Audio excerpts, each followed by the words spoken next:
ጤና ይስጥልኝ የተከበራችሁ ውድ ኢትዮጵያውያን፣ ይሄ በአጋዚያን ተዘጋጅቶ የሚቀርብ ዝግጅት ነው። ላለፉት ረጅም ዓመታት በብዙ ጉዳዮች ላይ በተለይ በኢትዮጵያ ፖለቲካ፣ ታሪክ፣ ሃይማኖት ላይ ብዙ ዘገባ ስንሰጥ ቆይተናል። በተለይ ደግሞ የኢትዮጵያን የሀገሪቱን ጉዳይ አደጋ ውስጥ ይከታሉ ብለን ያሰብናቸውን ጉዳዮች በወቅቱ ዲሌይ ሳናደርግ በወቅቱ የተወረወረ ድንጋይ እንደ ወርቅ ይቆጠራል ነውና በወቅቱ ስንገልጽ ኖረናል። ግን እንደ ሀገርም እንደ ማህበረሰብም አልተጠቀምንባቸውም። ባለመጠቀማችን ደግሞ ሀገሪቱም ብዙ ዋጋ ከፍላለች፣ ህዝቡም ብዙ ዋጋ ከፍሏል። በታሪካችን ላይ ከፍተኛ በታሪካችን ታይቶ የማይታወቅ ጉዳት፣ የስነ ልቦና ጉዳት በማህበረሰቡ ላይ ደርሷል። ይሄ ግልጽ ነው፣ የማይካድ ነው። ይህንን ደግሞ በድምጽ ብቻ አይደለም፣ በቪዲዮ ብቻ አይደለም ስንገልጽ የኖር ነው፣ በጽሁፍም አስፍረን ለአንባቢያን ማለት ለማህበረሰቡ አቬል አድርገናል። ነገር ግን ማህበረሰቡ አሁንም የኢትዮጵያ ማህበረሰብ የተጻፈ የማያነብ ካነበበም በቲፎዞ የተነገረላቸውን የተወራላቸውን እንደ መንጋ ያወሩለትን የተነገረውን ብቻ መርጦ እንደ ጋሪ ፈረስ ግራና ቀኝ የማያይ የራሱን አስተሳሰብ የራሱን አቋም የማይወስድ ሆኖ አይተነዋል።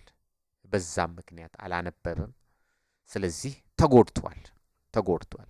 አጋጣሚ ሆኖ ደግሞ ይውላችሁ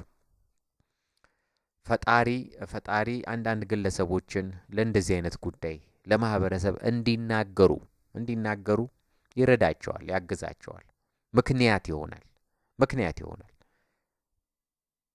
አንዳንድ ሰዎች ህይወታቸውን መስዋዕት አድርገው ጊዜያቸውን መስዋዕት አድርገው ገንዘባቸውን መስዋዕት አድርገው ለማህበረሰብ ለሀገር ይለፋሉ። አንዳንዶቹ ደግሞ ታሪክን፣ ባህልን፣ ሃይማኖትን እየሸቀጡበት ከማህበረሰቡ እልቂት እያተረፉበት አያችሁ። እንዲህ አይነት ሰዎች አሉ። በኪነ ጥበቡ፣ በስነ ጽሁፉ፣ በፖለቲካው፣ በሁሉም መስክ ስታዩ እንዲህ አይነት ሰዎች አሉ። ሁለት እንዲህ አይነት ማህበረሰቦች በእንደዚህ አይነት ማህበረሰቦች ነው የተሞላችው አገር። አያችሁ። እስቲ ላለፉት 5-10 ዓመታት በታሪክ ያተረፈ፣ በሃይማኖት ያተረፈ፣ በፖለቲካ ያተረፈ፣ በእልቂት ያተረፈ ማን ነው? የኪነ ጥበብ ባለሙያ ሊሆን ይችላል፣ ምሁር ሊሆን ይችላል፣ ፖለቲከኛ ሊሆን ይችላል። አስቡት፣ ሳሉት ጭንቅላታችሁ ላይ የሚመጡላችሁ ሰዎች አሉ። አካውንታቸውን ማየት ነው፣ ምቾታቸውን፣ ኑሯቸውን፣ ህይወታቸውን ማየት ነው። የተጎዱስ ብዙ ሲናገሩ የነበሩ ሲጽፉ የነበሩ ሊኖሩ ይችላል። አታውቋቸውማ። ለነገሩ እነዚህን አይነት ሰዎች እናንተ አታውቁም። እናንተ የምታውቁት የኢትዮጵያ ማህበረሰብ የሚያውቀው የሚያጭበረበረውን፣ የሚያታልለውን፣ የሚያምታታውን፣ የሚነግድበትን፣ በህይወቱ የሚቆምርበትን፣ የሚዘርፈውን ነው። ይሄ ላለፉት 5፣ 10፣ 15፣ 20 ዓመታት አይተነዋል። ከዚህ ውጭ አይደለችም ኢትዮጵያ ማለት ይሄ ነች። ሌላ ምንም ትርጉም የለም። ኢትዮጵያ ውስጥ ይሄ ነው፣ ፖለቲካው ይሄ ነው፣ ማህበራዊ ጉዳይ ነው፣ ሁሉ ነገር ይሄ ነው። ከዚህ ውጪ ፖለቲካም የለም፣ ምንም ነገር የለም ኢትዮጵያ ውስጥ። አጭበርባሪዎቹ፣ አስመሳዮቹ፣ አታላዮቹ ናቸው የሀገር ወዳድ የሚባሉት፣ የሀገር ባለውለታ የሚባሉት፣ አንቱ የሚባሉት፣ የሚከበሩት፣ ህዝብ የሚወዳቸው፣ የሚያደንቃቸው፣ የሚያጨበጭብላቸው። አለቀ። ሰው ገዳዩን ይወዳል። የኢትዮጵያ ማህበረሰብ ደግሞ የተለየ ነው። ገዳዩን ነው በጣም የሚወደው። አዮ በቀዳማዊ ኃይለ ሥላሴ ጊዜ ቀዳማዊ ኃይለ ሥላሴ የተማሪዎቹን ዩኒቨርሲቲ ተማሪዎችን ምግብ ይቀምሱ ነበር እየሄዱ እንዲያርጉላቸው ሮብና አርብ እንኳን ጾም ነው በሚል እንዳይጎዱ የአሳ ዘይት እንዲመጣላቸው ይደረግ ነበር። አይምሯቸው እንዳይጎዳ ብለው የምግብ እጥረት አስተሳሰባቸው ላይ አያችሁ። ግን ያ ተማሪ ነው ቀዳማዊ ኃይለ ሥላሴን በትራስ አሳፍኖ ያስገደለው በደርግ። ይሰቀል ብሎ ስቀለው ነው፣ እንደ ክርስቶስ ነው ስቀለው ያሉት። ህዝቡ ወጥቶ ተማሪ ወጥቶ ፊውዳል ብሎ አየው። ይሄ ነው ኢትዮጵያ። ደርግ መጣ። ደርግ ሲቀጠቅጠው ዝም አለ። ቀጠቀጠው፣ ዝም ግማሹ ጫካ ገባ፣ ግማሹ ጠፋ። አገር ውስጥ ያለው ደግሞ አቀርቅሮ ኖረ 20 ዓመት 17 ዓመት ሙሉ። ከዛ በኋላ ደግሞ ኢህአዴግ ነው የመጣው። ኢህአዴግ መጣ፣ እሱም ቀጠቀጠው። መጀመሪያ ነጻነት ሊሰጠው ፈለገ። ከዛ መረን ሲለቅ ሲቀጠቅጠው ጠፋ፣ አገር ጥሎ ፈረጠጠ። አየው። ከዛ በኋላ ደግሞ ያው ያያችሁን የሆነውን ሁሉ ታስታውሳላችሁ። በዚህ ዝግጅት ስለ ፖለቲካው ስለ እንደዚህ አይነት ጉዳዮች አይደለም የምናትተው። ኦልሬዲ በበቂ ሁኔታ ታትቷል፣ ተነግሯል። በዚህ ዝግጅት ስቲል አሁንም ቢሆን አዲስ ጉዳይ አይደለም። ርዕሰ ጉዳዩ አዲስ አይደለም። አሁን የምናቀርበው ጉዳይ ግን ልንደግምበት ፈልገን ነው። ተጨማሪ ነገር ማለት ፈልገን ነው። ከ2008 ጀምሮ በተለይ እስከ 2010 11 ድረስ በበቂ ሁኔታ ስለዚህ ጉዳይ ተናግረናል። ከ2008 አድምተን ሰርተንበታል፣ ብዙ ብለንበታል። ግን አሁንም መባል ስላለበት እንለዋለን፣ እንደግመዋለን። ምናልባት ተጨማሪ ሐሳብ ካለ ደግሞ ይጨመርበታል ማለት ነው።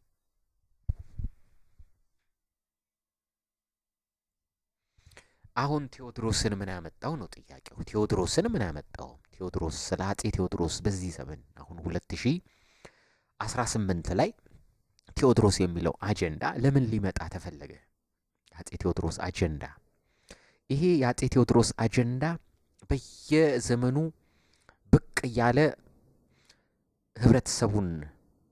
የህብረተሰቡን አይምሮ እየተቆጣጠረ የአንድ ወቅት አጀንዳ ይሆንና ማህበረሰብን አምሶ እንደገና የሚደበዝዝ ጉዳይ ነው። በ1950ዎቹ 60ዎቹ የአጼ ቴዎድሮስ አጀንዳ ተራግቦ ነበር በከፍተኛ ሁኔታ። ያለምን ሆነ ሲባል የንጉሠ ነገሥቱን ስርዓት የቀዳማዊ ኃይለ ሥላሴን ስርዓት ለመተቸት ሲባል የቴዎድሮስ አጀንዳ ይመዘዛል። ቀዳማዊ ኃይለ ሥላሴ በኢትዮጵያ ታሪክ በየትኛውም ዘመን በየትኛውም ልኬት በየትኛውም መመዘኛ ቢታይ ቀዳማዊ ኃይለ ሥላሴ አቺቭ ያደረጉትን ያክል አቺቭ ያደረገ የኢትዮጵያ ንጉሥ የለም። ያለምንም ጥርጥር የለም። ያለምንም ጥርጥር ኢትዮጵያን ዘመናዊ ለማድረግ ኢትዮጵያ በቀጥታ ወደ 21ኛው መቶ ክፍለ ዘመን እንድትገባ ያደረጉ ቀዳማዊ ኃይለ ሥላሴ ናቸው። ኤርትራን የሚያክል ምድር ከኢትዮጵያ ጋር በሪፈረንደም በዩናይትድ ኔሽን ክርክር 7 ዓመት በፈጀ ክርክር ተከራክረው ረተው ኤርትራ እንድትቀላቀል ከኢትዮጵያ ጋር ያደረጉ እሳቸው ናቸው። ስለዚህ ኢትዮጵያ በየትኛውም ዘመን ምናልባት በአክሱም ዘመን በማናቀው ዘመን ላይ ከዛ ጋር ላይወዳደር ይችላል። ወይም ደግሞ ያኛውን ስለማናቀው ስለዛኛው ጉዳይ መናገር አንችልም። ሰፍታ አታውቅም፣ እሳቸው እንዳሰፏት ማለት ነው። ኤርትራን ሲቀላቅሉ ኢትዮጵያ ሰፊ ግዛት እንዲኖራት ሆኗል። ቀይ ባህርን አግኝታለች። ቀይ ባህር 1500 ምናምን ኪሎ ሜትር የኢትዮጵያ አሁን ብርቃችን ነው። አንድ ሜትር ውሃ ብርቃችን ነው ለኢትዮጵያ። የተፈጠሩ የፖለቲካ መሪዎች ምሁራን ተሰብስበው እንግዲህ በሺህ የሚቆጠሩ በመቶ ሺዎች የሚቆጠሩ ሊሆኑ ይችላሉ። ምሁራን ተሰብስበው የፖለቲካ መሪዎች ተሰብስበው ልሂቃን ተሰብስበው 1 ሜትር የባህር ጠረፍ አላመጡም። 1 ሜትር የባህር ጠረፍ የደርግ ዘመን፣ የኢህአዴግ ዘመን፣ የብልጽግና ዘመን በእነዚህ ዘመናት በእነዚህ ስርዓቶች ልሂቃን ተብለው ምሁራን ተብለው ፖለቲከኞች ተብለው አንቱ ተብለው ጠበብት ተብለው በሙሉ ደመረናቸው። አንድ እሳቸው የሰሩትን ያክል የሰራ የለም። ቀይ ባህር ቀላል ነገር አልነበረም። ዋጋ አልሰጠነውም። እንደውም አስገነጠለ። ይሄ ትውልዱ እኮ ነው ያስገነጠለው። የኤርትራ ጥያቄ የምን ጥያቄ ነው ብሎ የቅኝ ግዛት ጥያቄ ነው እኮ ያለው እኮ ያው ራሱ የኢትዮጵያ ሕዝብ ነው። ምሁሩ እኮ ነው። ኢንተሌክቹዋሉ እኮ ነው። የኢትዮጵያን ፖለቲካ የቀረጸ የሚባለው ያ ትልቁ የሚባለው እሳቱ የሚባለው ትውልድ ነው። ይሲ የኤርትራ ጥያቄ የቅኝ ግዛት ጥያቄ ነው ብሎ አግዟል። የኤርትራን መገንጠል አግዟል። አለቀ። ስለዚህ ቀዳማዊ ኃይለ ሥላሴ በየትኛውም መመዘኛ አይመጥኑትም ለዚህ ማህበረሰብ። ላለፉት 50 ዓመታት በኢትዮጵያ ለኖረው ትውልድ የህብረተሰብ ክፍል ምሁራን፣ ልሂቃን አይመጥኑም። ግን እሳቸውን እንደ ክርስቶስ ነው ይሰቀሉ ብሎ ሰልፍ ወጥቶ አድማ አድርጎ አያችሁ፣ እሳቸውንም ለማሳጣት ሲል ነው የቴዎድሮስን አጀንዳ እየሳበ ጀግናው ራሱን ጠጣ፣ ጥይቱን ጠጣ፣ አንዳንዶች ሀገር ሸሹ ነው ሲላቸው የነበረው። ሸሹ፣ አገር ጥለው ሸሹ። አየው፣ አንድ ሀገር ንጉስ ጦሩ ሲሸነፍ ምን ሊያደርግ ይችላል? እጅ መስጠት ነበረበት። ጦሩ ደግሞ የተሸነፈው ይሄው ማህበረሰብ ባለመዋጋቱ ነው። ይሄው ማህበረሰብ በመክዳቱ ነው። ይውላችሁ ቀዳማዊ ኃይለ ሥላሴ ወደ እንግሊዝ ሀገር ሄደዋል። ሽሽት አይደለም፣ ሄደዋል። ለምን ሄዱ? ጦራቸው ስለተሸነፈ። ለምን ተሸነፈ? ይህንን ትውልድ ማወቅ አለበት። ለአንዴና ለመጨረሻ ጊዜ መልስ እንሰጥበታለን በዚሁ አጋጣሚ ማለት ነው። ስለዚህ ከዚህ በኋላ ይሄ አጀንዳ መነሳት የለበትም። ቀዳማዊ ኃይለ ሥላሴ ጦራቸው ስለተሸነፈ ነው የሄዱት። የተሸነፈው ደግሞ ለምንድን ነው?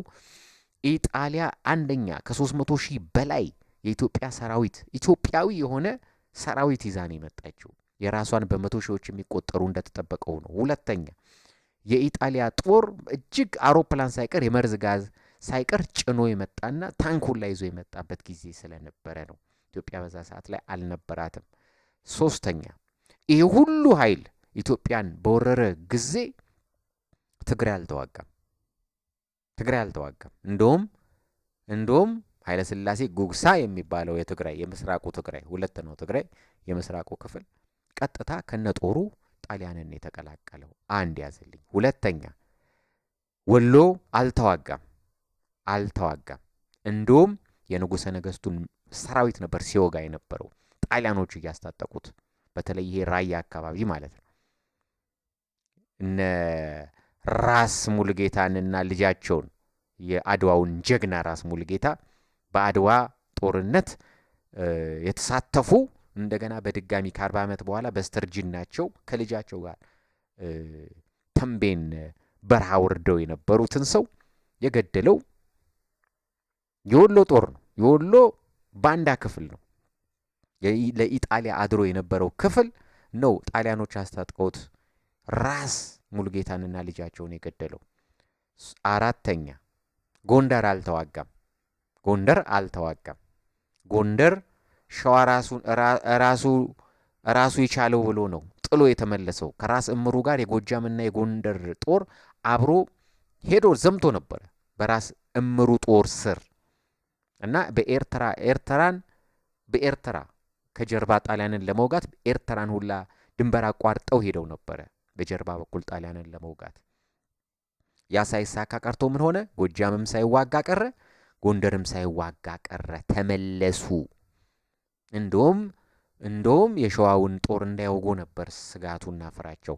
ሸዋና በኋላ ጎንደርና ጎጃም ምናልባት ተዋጋ ከተባለ ጣሊያን አዲስ አበባ ከገባ በኋላ ንጉሠ ነገሥቱ ከሄዱ በኋላ ጣሊያን አዲስ አበባ ከገባ በኋላ ያን ጊዜ ሲረገጡ ጣሊያን ሲረግጣቸው ነው ይሄ እንትን አርበኝነት የተጀመረው። ስለዚህ እነዚህ ሶስት ክፍሎች ሳይዋጉ የንጉሠ ነገሥቱ ጦር ተሸነፈና እሳቸው አገር ጥለው ሄዱ። የሚገርም አይደለም። በካሃዲዎች ስለተካዱ ነው ጦራቸውም የተሸነፈው። አየህ፣ በቃ ለዚህ ለአንዴና ለመጨረሻ ጊዜ መልስ ሰጠንበታል። ከዚህ ውጪ መልስ የለም። ይሄ ጥያቄ ሁለተኛ እንዳይነሳ የማያዳግም መልስ ሰጠንበታል። ለዚያ ነው እንግዲህ ያ የ50ዎቹ የ60ዎቹ ትውልድ ቴዎድሮስ ራሱን ጥይቱን ጠጣ እጄን አልሰጥም ብሎ ሲጀመር ንጉሥ ራሱን ማትረፍ ነው ያለበት። በመጀመሪያ ደረጃ አገር በጠላት እጅ እንዳይወድቅ መዋረድ እንዳይመጣ ጥይት መጠጣት አይደለም እውቀቱ። አየው፣ አለመሸነፍ ነው ስትራቴጂ። ጦር ከተሸነፈ እያፈገፈክ መሄድ ነው። ራስክን ማትረፍ ነው።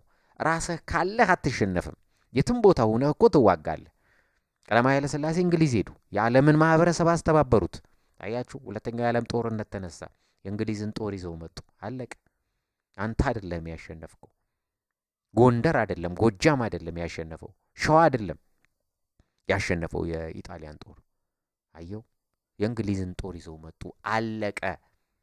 አርበኛ አርበኛ እየተባለ የሚወራለትም እኮ አርበኛ አላሸነፈም እኮ። ለምን የእንግሊዝ ጦር ለምን መጣ? የእንግሊዝ ጦር አይደለም እንዴ የገባው? አዲስ አበባ ቀድሞ የገባው ማን? የእንግሊዝ ጦር እኮ ነው። እነ ካኒንግሃም እነ ዊንጌት። አየው፣ ኤርትራም የገባው የእንግሊዝ ጦር ነው። ስለዚህ ለምን አሸንፈህ ጣሊያንን መጀመሪያ ለምን አዲስ አበባ አልገባህም? የእንግሊዝ ጦር ነው። አርበኛ የተባለውም ኃይል እኮ የእንግሊዝን ጦር ነው የተቀላቀለው። አለቀ። ስለዚህ አጼ ቴዎድሮስ የንጉሠ ነገሥቱን ስርዓት ለማስጠላት አየው፣ የንጉሠ ነገሥቷ ኢትዮጵያ ትልቅ ስለነበረች እሷን ማዋረድ ስለተፈለገ ተማሪው አየው፣ እንደው አሁን ይህንን ሁሉ ህዝብና ማህበረሰብ ተማሪውን ሁሉ ባንዳ ማለት ቢከብድም የምዕራባውያኑንና የኢትዮጵያ ጠላቶችን ስራ ነው ሲሰራ የነበረው። አያችሁ። ስለዚህ ቴዎድሮስ አለ አንድ ጸሐፊ ምን ብሎ ጻፈው? ኪነ ጥበብ ነው ኪነት ያገንነው አለው። በቃ ኪነት ነው ያገንነው። አለቀ። እውነታው እሱ ነው። አለቀ። እውነታው እሱ ነው። አጼ ቴዎድሮስም ቢሆን እኮ እንግሊዞችን አለማሸነፍ ብቻ እኮ አይደለም፣ ኢትዮጵያን የተዋረደችው አይደለም እንዴ? ለምንድን ነው የተከዳው? እሱ ከድተውታል እኮ ከድተውታል። ለምንድን ነው የተከዳው? አየው፣ አንዳንድ ጊዜ ማሰብ ያለብን ነገር አለ። የኢትዮጵያ ንጉሥ ኢትዮጵያን መመጠን አለበት። ካልመጠነ የኢትዮጵያ ንጉሥ አይደለም። ዝም ብለህ ሽፍታ ሆነህ መሪ ብትሆን የኢትዮጵያ ንጉሥ ነህ ተብላ አትከበርም። አየው፣ ሌጂቲመሲ የሚባል ነገር አለ። የድሮቹ ነገስታት በሙሉ ሌጂቲመሲ ያላቸው ያን ዴቨሎፕ ያደርጋሉ። አየው፣ አለው ራሱን የቻለ ንጉሥ የሚሆኑበት ስርዓት አለ። በዛ ስርዓት መሰረት ይመጣሉ። ኢትዮጵያን ገናና አድርገዋት ኖረዋል። ከዛ የማፈንገጥ ምናምንና ይሄ ከሃዲነት ምናምን ይኖራል። በኢትዮጵያ ታሪክ ብዙ ጊዜ አለ። አጼ ቴዎድሮስ ሽፍታ ሆኖ ተነሳ። ከዛ በኋላ ቀን ነው። አየው፣ የኢትዮጵያ ሕዝብ ደግሞ ሽፍታ ይወዳል። ሁልጊዜ ከሽፍታ ጋር ያበራል እንጂ ለመደበኛ ሰራዊት፣ ለመደበኛ መንግስት፣ ለመደበኛ ስርዓት መገዛት አይፈልግም የኢትዮጵያ ሕዝብ በአብዛኛው። በተለይ ትግል የሚሸተው ትግል እያለ የሚዘፍነውና የሚያዘፍነው እንደዛ ነው። መሸፈት ይወዳል። ጫካ ካለ አፈንጋጭ ይወዳል። አፈንጋጭ አጼ ቴዎድሮስ ያፈረሰው ዲሴንትራላይዝድ የሆነውን የኢትዮጵያን የንጉሠ ነገሥት መንግስት ነው። ዲሴንትራላይዝድ ነው። አየው፣ እንዳሁን ፌዴሬሽን ማለት ነው። ያሁን ፌዴሬሽን አሁን እኮ ዘመናዊው ስርዓት ፌዴሬሽን ነው ተብሎ ነው ወደዛ የገባ ነው እንጂ አንድ አምባገነን አይደለም የተፈለገው። አሁን ኢትዮጵያ ፌዴሬሽን ነች። ያኔም ፌዴሬሽን ነው። አየው፣ ሲምቦሊክ አንድ ቦታ መንግስት አለ፣ ማዕከላዊ መንግስት አለ። ከዛ በኋላ ራሳቸውን የሚያስተዳድሩ ግዛቶች ናቸው። አለቀ። ሲፈልጉ የንጉሠ ነገሥቱን ስርዓት መጣል ሲፈልጉ ምንድን ነው የሚሉት? ዲሴንትራላይዝድ መሆን አለበት፣ ህዝብ ራሱን ማስተዳደር አለበት፣ ነጻነት። ፌዴሬሽን እኮ በህዝብ ተጠይቆ ነው ወደ ፌዴሬሽን የተሄደው። ምሁራን ጠይቀው፣ ፖለቲከኞች ጠይቀው አየው ወደ ፌዴሬሽን የተሄደው። ያኔ ፌዴሬሽን ነበር። አየው፣ እሱን አፈረሰና አየህ፣ ሽፍታ ነው።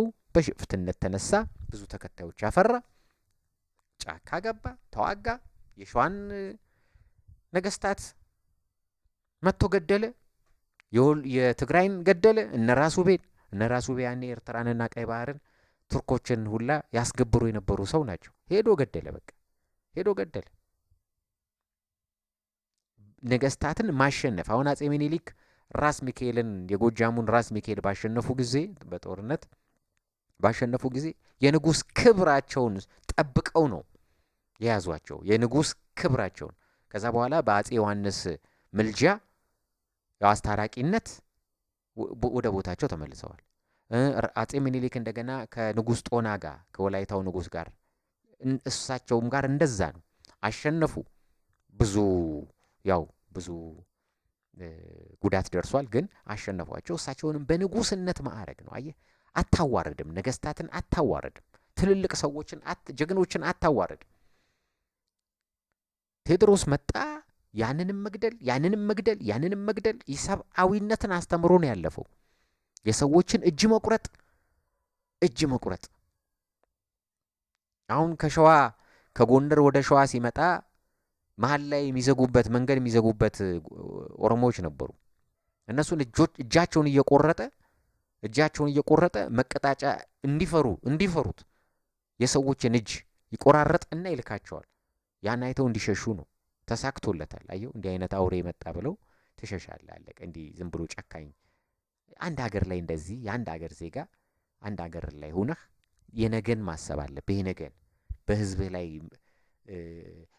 አላስፈላጊ እዳም ማስቀመጥ የለብህም። አየው፣ ብዙዎችን ሲገድሉ ያስሩና ፀሐይ ላይ ያስሯቸዋል፣ በውሃ ጥም ይገሏቸዋል። ይህም በኩራት ነው የሚሰሩት። በውሃ ጥም ፀሐይ ላይ አስረህ ሰው አየው። ሴቶች ምናምኖች አይሉም፣ ሲገሉ ነው የኖሩት። አፄ ቴዎድሮስ ሲገሉ ነው የኖሩት። ራስ ውቤ ያስመጧቸውን የግብጽ ጳጳስ እሳቸውን እንዲያነግሷቸው አደረጉ። አየሁ፣ አስገድዶ መድፈር እንደሚባለው አስገድዶ መንገስ አለ እንዴ? አስገድዶ መንገስ እሱን አፄ ቴዎድሮስ ያስባሉት እንግዲህ እንጂ ካሳ ኃይሉ ነው። በኋላ ደጃዝማች ተብለው ነበር የቋራ ገዢ እንዲሆኑ የራስ አሊ ልጅ ካገቡ በኋላ ያው ደጃዝማች ተብለው ተሰጧቸው። ክብርም አልወድ ብለው ነው። ደጃዝማቹንም አልፈለጉትም። አየሁ፣ ሽፍትነትን የፈለጉት። ስለዚህ ሽፍትነትን የፈለገ ጨካኝ አውሬ እንዴት ነው የምታሞግሰው? እንዴት ነው የምታወድሰው? እንዴት ነው ስሙ እንዲገን ማድረግ የሚፈለገው? አየሁ፣ ኪነት ያገነነው አለ። ኪነት አገነነው። በሚገርማችሁ ሁኔታ በወቅቱ የነበረ አንድ አዝማሪ ተችቷቸው፣ በራስ አሊ ወገን የነበረ ተችቷቸው ዘምሮ ነበር። በኋላ ያዙትና በፍልጥ አስደብድበው ያስገደሉት። እንዲህ አይነት ሰው ናቸው። ለኪነ ጥበቡም እኮ እሳቸው አይሆኑም። አሁን አዝማሪዎቹ እንደሚዘፍኑላቸው አዝማሪ ቀጥቅጠው የገደሉ ናቸው። በፍልጥ አስደብድበው። አየው፣ አሁን አዝማሪ ኪነት ቴዎድሮስ፣ ሁሉም አፍ መፍቻው ቴዎድሮስ ነው፣ ጎንደር ነው፣ ቴዎድሮስ ነው፣ ጎንደር ነው። ከዚህ በፊት ብዙ ስራ ሰርተንበታል። ከ2008 ጀምሮ እንደዚህ ጉራ ብቻ ምናምን ብሎ የዘፈነ አዝማሪ አለ። ቴዎድሮስ ብሎ በ2008 ላይ ማህበረሰቡን አቅሉን ያሳተ አዝማሪ። ለሱ መልስ ስንሰጥ በደንብ ተንተነነዋል። አሁን መድገሙ አስፈላጊ አይደለም። ግን አሁንም ማራገቡ አልቆመም። ምንድነው ጉዳዩ? ይኸውላችሁ 2008 ላይ ይሄ ጉዳይ ተራገበና ተዘፈነና አገር ሊያቆም ነው ቴዎድሮስ ወድቆ ሙሽራነሽ ጎንደር ገለመሌ ምናምን ተብሎ ተዘፍኖ በአዝማሪ ተዘፍኖ፣ ያውም ደግሞ የአካባቢ ተወላጅ ባልሆነ ብሔሩም ባልሆነ ሰው ነው ተዘፍኖ ያ ማህበረሰብ አቅሉን እንዲስት ተደርጎ መንግስት ፈርሶ ስርዓት ተቀይሮ በሚሊዮን የሚቆጠሩ ዜጎች እንዲያልቁ ሆኗል። አየው፣ ይህንን አጀንዳ ስበህ የምታመጣው እልቂት ነው። መንፈሱ ራሱ ይነግርሃል። አየህ፣ ስለ አንድ ዴሞክራት አይደለም፣ ስለ ጋንዲ አይደለም፣ ስለ ማንዴላ አይደለም የዘፈንከው። አየው፣ ማንዴላና ጋንዲ ይኸውልህ ታሪካቸው በመላው ዓለም በመጽሐፍ ተጽፎ ሁሉም ሰው ይማረዋል። አንዲት ነፍስ ያላጠፉ ሰዎች ናቸው ስማቸው። አየው፣ በዓለም አንተ እጅ የቆራረጠ እርጉዝ የገደለ ምናምን የገደለ ሰዎችን ሰብስቦ በእሳት የሚያቃጥል በውሃ ጥም ሰዎችን የሚጨርስ አየው፣ እጅና እግር የሚቆራርጥ ነፍስ ሳይወጣ ጨካኝ፣ ለሱ ትዘፍናለህ። ለዚህ በዘፈንክ ቁጥር ደግሞ የሚከተለው እልቂት ነው፣ ጥፋት ነው የሚመጣው። መንፈሱ እኮ ነው። ለጋንዲ ከዘፈንክ ለጋንዲ ብትዘፍን ወይም ለማንዴላ ብትዘፍን አየው፣ መንፈሱ ምንድን ነው? የእርቅ መንፈስ ነው፣ የሰላም መንፈስ ነው፣ የመቻቻል መንፈስ ነው፣ የነጻነት መንፈስ ይሆናል። አየው፣ ስለዚህ በሰላማዊ መንገድ ማሸነፍን ከነሱ የሚቀጥለው ትውልድ ያን ይማራል። በቴዎድሮስ የምታመጣው ስርዓት ግን እልቂት ነው የሚያመጣብህ። አምጥቶብሃል። አሁንም እኮ አለመማራችን ነው እንጂ ከጥፋታችን የማንማር ደነዞች ስለሆንን ነው እንጂ ቴድሮስ ብለን ባመጣነው ስርዓት ሳቢያ የመጣውን ጥፋት ከናንተ በላይ በተለይ ከነዚህ ከአማራዎቹ፣ ከጎንደሮቹ፣ ከጎጃሞቹ ከነሱ በላይ የተጎዳበት ሰው የለም። አልቋል። ወጣቱ አልቋል። በትግራይ ጦርነት የበቀል እርምጃ ተወስዶ አልቃችኋል፣ ተገላችኋል። የተለያየ ኃይል ነው ያጠፋችሁ፣ ያዋረዳችሁ፣ የደፈራችሁ፣ ሴቶቻችሁን የደፈሩ። አየው፣ ይሄ ሁሉ ሆኗል። መጨረሻም ትጥቅ ትግል ብላችሁ ገብታችሁ በመንግስት ኃይል ስትቀጠቀጡ ነው የኖራችሁት። አየው። ከዛ እንደገና ትምህርት ቤት ተዘግቶ መሀይምነቱን አስቡት። አየህ፣ ዩኒቨርሲቲ ተዘግቷል፣ ሆስፒታሎች ተዘግተዋል፣ ስንት እናቶች ሞተዋል በወሊድ ምክንያት፣ በምናምን ምክንያት፣ በመፈናቀል። አየው፣ ይህን ሁሉ የመጣው ለአንድ አምባገነን ዘፍናችሁ አቅላችሁን በሳታችሁት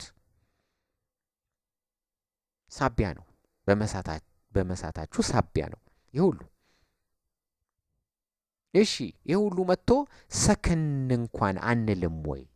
በሚሊዮን አንድ ማህበረሰብ በሚሊዮን የሚቆጠር ዜጎቹ አልቀው ድህነቱን ምናምንማ እርሱት፣ ውርደቱን ምናምን እርሱት። እልፍ ነው እልፍ። እንደ ማህበረሰብ በአጠቃላይ ማህበረሰቡ ደህይቷል፣ ተጎሳቅሏል፣ በጨለማ ኖሯል፣ መብራት አጥቶ ተርቧል፣ ታርዟል፣ መድኃኒት አጥቶ ሙቷል፣ ተደፍሯል። ይህ ሁሉ ሆኖበታል። ይህ ሁሉ የሆነበት ማህበረሰብ እንዴት ነው ማይስተካከለው? እንዴት ነው ራሱን ማያርቀው? ድጋሚ ቴዎድሮስ ብሎ ይዘፍናል እንዴ? ድጋሚ በቴዎድሮስ ያንጫፍራል እንዴ? አያችሁ፣ ይሄ የቴዎድሮስ አጀንዳ ያን ማህበረሰብ እስኪያልቅ ድረስ ጠላቶቹ አውቀው ነው የሚጠቀሙበት። አውቀው የቴዎድሮስን አጀንዳ እንዳይረሱት የሚያደርጉት እኮ ጠላቶቻቸው ናቸው፣ የአማራው ጠላቶች ናቸው። አየው፣ ያ ግን አይገባውም። አየው፣ የቴዎድሮስን አጀንዳ ቴዎድሮስ እኮ ጎንደርን እኮ 3 ጊዜ ነው ያጠፋት። ጎንደር የምትባለዋን ከተማ 3 ጊዜ ነው ያጠፋት። የፋሲልን መንደሮች እኮ የፋሲልን ግንብ ምናምን ያቃጠለ ነው ሲጠፋ የነበረው። የፋሲል ግንቦችን እኮ ቴዎድሮስ አልሰራቸውም። እስኪ እሱ የሰራው አንድ ህንጻ አለ እንዴ? የለም እኮ። አየው፣ መቅደላ ላይ እዛ ትንሽ ካምፕ አረገ። ከዛ በኋላ እዛው መሞቻው ነው የሆነው። አየው፣ ስለ ፋሲል ሳይሆን ስለ ቴዎድሮስ ነው የምትዘፍኑት። አየው፣ ፋሲል የተሻለ ስራ ሰርቶ ሊሆን ይችላል። ስለ ፋሲል ብትዘፍኑ ትንሽ ያምርባችኋል። ትንሽ ቴዎድሮስ ትላለህ እንዴ? ነፍሰ ገዳይ፣ ያን ነፍሰ ገዳይ በዘለሰኛ ሁላ ዘፍነውለታል እኮ። በዘለሰኛ ልክ የሃይማኖት አስመስለው። እሱ ቤተክርስቲያንን የዘረፈ ሰው ነው። ቤተክርስቲያንን ያራቆተ ሰው ነው። ቀሳውስቱን ሲንቅ የነበረ ሰው ነው። ጠምጣሚ እያለ የተሳደበ ለኦርቶዶክሱ ጠላት ነው እሱ። መጨረሻም የጣሉት እነሱ ናቸው እኮ። ህዝቡን እንዲከዳ ያደረጉት እነሱ ናቸው። የክርስቲያን አይደለም ይሄንን አስወግዱ ብለው ማለት ነው። አየው፣ ግን በዘለሰኛ ቴዎድሮስ እንዲሆኖ አየው። አንድ ያላት እንቅልፍ የላትም። 2008 ላይ አንድ በብሔሩ ጉራጌ የሆነ አዝማሪ ዘፋኝ ቴዎድሮስ ሀገር ሊያቆም ነው ምናምን፣ እንደዚህ ሀገር እንዲህ ጥይትን ጠጣ፣ ኮሶ ጠጣና ምናምን ብቻውን ሆኖ ምናምን። አየው፣ የኪነ ጥበብ አለ። ጎንደሩን ቀሰቀሰ፣ ጎንደሩን አስፈጀው፣ አማራን አስፈጀው። የጉራጌው ተወላጅ አየው፣ ሙሽራነሽ ጎንደር ገለመሌ ቤተ መንግስት ልትገቢ ነው ብሎ ሌላ ሰው ቤተ መንግስት ውስጥ እንዲገባ አደረገ። አታሏቸው። መታለላቸውን እንኳን እስካሁን አያውቁም። አየው፣ መታለላቸውን እንኳን አያውቁም። ቤተ መንግስት ልትገቡ ነው እናንተ እንደዚህ ነው ብሎ ነው ይዘፈነላቸው። የተፈለገው እነሱን አስፈልቶ የትግራይን ገዢዎች መጣል ነበር የተፈለገው። አየህ፣ የዘንዶ ጉድጓድ በሞኝ ክንድ ይለካል ነው የተባለው። ተለካ። አየው፣ ሞኙም ክንዱን አጥቷል። አየው፣ ክንዱን አጥቷል። በቃ ተዘፍንለታለህ፣ ይነሳል። ከዛ በኋላ ገሸሽ ታደርገዋለህ። አስፈላጊ ከሆነ ትመጣ። እንደዛ ነው የተደረገው። አየው፣ እንደዛ ነው የተደረገው። አሁን ያን ሰከን አይደረግም እንዴ ታዲያ? አሁንም ቴዎድሮስ እንዴ በቴዎድሮስማ ተበላበት እኮ። መንግስት ተቀየረበት፣ ሌላ ኃይል መጣበት። አየው። ያውም በሚገርማችሁ ሁኔታ ፕሮቴስታንቶች ናቸው ስልጣን የያዙት በቴዎድሮስ በተዘፈነ ዘፈን ፕሮቴስታንቶች ስልጣን ላይ ወጥተው ነው እነሱ እንደገና ከላይ ወደ ታች ማህበረሰቡን አፍርድም ያስጋጡት። በቴዎድሮስ ኦሮሞዎች ናቸው ስልጣን የያዙት፣ በቴዎድሮስ ፕሮቴስታንቶች ናቸው ስልጣን የያዙት። አዩ። ለዛ ነው በ2008 ገና ለውጡ ሳይመጣ ቀድመን አስበን ያን ነገር ስንተቸው የነበረው። ቴዎድሮስ የሚባለው ነገር አደገኛ ካርድ ነው ስንል ነበር። ግን ጠላት ነው የተደረግነው እኛ። አዩ። ግን 1 ሚሊዮን ህዝብ አጣ፣ ደህየ። ከዚህ በላይ ምን ይሆናል ሰው? ከዚህ በላይ ምን ትሆናል? አፈርድሜ ነው የጋጠው ይሄ ማህበረሰብ። ግን ይዘፍናል አሁንም ቴዎድሮስ ይከፍቱለታል፣ ሌሎቹም ይከፍቱለታል። ጉራጌዎቹ እንደዚህ ገለመሌ ምናምን ይከፍቱለታል አውቀው፣ እስላሞቹም ይከፍቱለታል አንዳንድ ጊዜ እሱን ማስነሳት ሲፈልጉ። ከዛ እሱን ሲከፍቱለት እሱ እውነት መስሎት ጀነን ብሎ ሲመጣ አየ እነሱ ለሚፈልጉት አጀንዳ ነው እሱ የሚቀሰቅሱት። የሆነ ነገር መስራት ሲፈልጉ ቲኪታካ ይጫወቱበታል። ቲኪታካ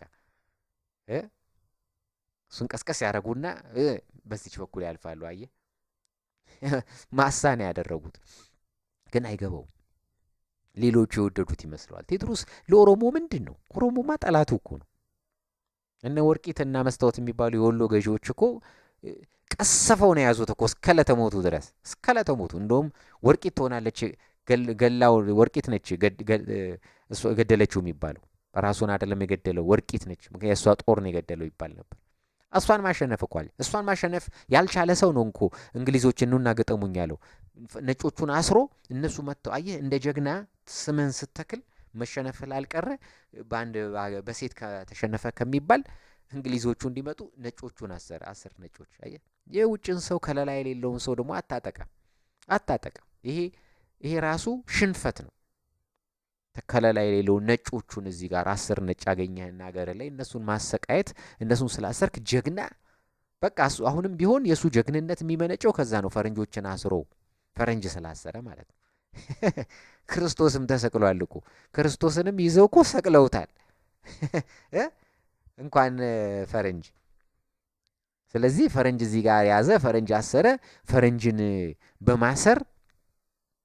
በማሰር ጀግንነትን የራስን ክብር ከፍ ማድረግ አይቻልም።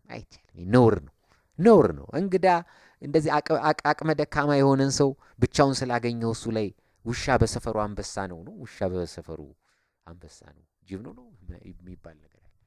እንደዛ አይሰራም። ያውም ንጉስ ነህ ተብለህ እኮ ነው። ንጉስ ነህ ተብሎ እሺ።